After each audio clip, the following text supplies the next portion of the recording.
அனுப்பமா பின்னிட்டாங்க. அனுப்பமாலாம் வந்து என்னன்னா, அனுப்பமா கிட்ட வந்து என்னன்னா நேர்ல பார்த்தா ஒரு தயவுசெய்து ஒரு கேள்வியை கேளுங்க. அம்மா நீ வந்து உனக்கு வயசு ஆகுமா ஆகாதா? 10 வருஷம் முன்னாடி கொடி படம் பார்க்கும்போதே உனக்கு வந்து அந்த படத்தை விட இன்னும் 5 வயசு சின்னதா நீ வந்திருக்க. நீ என்னதான் பண்ற? சின்னதானா வந்து எங்க வந்திருக்காங்க? இல்ல இல்ல சூப்பரா நல்ல கொடுத்த கேரக்டரை நல்லா பண்ணிருக்காங்க. ராஜிஷா அவங்க கர்ணன்ல எப்படி வந்தாங்களோ என்ன இதுல வந்து அக்கா வராங்க துருவுக்கு, அந்த அளவுக்கு செம்ம. இல்ல ப்ரோ ஹீரோ எல்லாருமே தேவைதான் ப்ரோ இந்த படத்துல. ப்ரோ வர ஆடு கூட பெர்ஃபார்மன்ஸ் பண்ணிட்டு போகுது ப்ரோ, அந்த அளவுக்கு வந்து எல்லாமே வருது. ஆடு வந்துகிட்டே இருக்குது.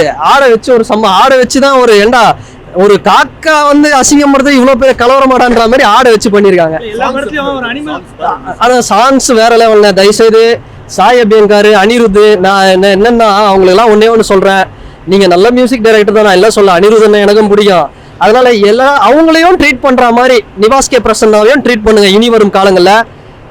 ஒரு இடத்துல பார்த்தா ராஜா சார் மியூசிக் பண்ண மாதிரி இருக்குது, ஒரு இடத்துல பார்த்தா ரகுமான் சார் மியூசிக் பண்ண மாதிரி இருக்குது. வேற லெவல்ல பின்னி எடுத்துட்டாரு மனுஷன்.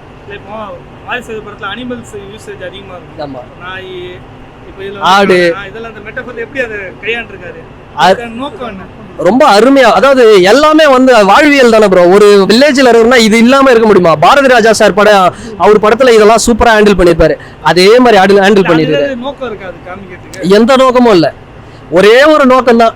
என்னன்னா இங்க எப்படியாவது மாரி செல்வராஜ் படத்தையும் இந்த ரஞ்சித் படத்தையும் வந்து எப்படியாவது அடிச்சு காலி பண்ணுன்றது ஒரு நோக்கம் தான். நான் ஒன்னே ஒண்ணுதான் அவங்களுக்குலாம் எல்லாம் இப்ப பாதி பேரு ஒன்னே ஒண்ணு 2 ஜாதி தான் ப்ரோ.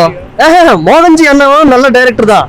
அவருக்கு வந்து நான் என்ன சொல்றேன்னா 2 ஜாதி தான் ப்ரோ, ஒன்னு முற்போக்கு இன்னொன்னு பிற்போக்கு. இதுல நம்ம எங்க அவ்வளவுதான் ப்ரோ, வேற எதுவும் சொல்றதுக்கு இல்ல.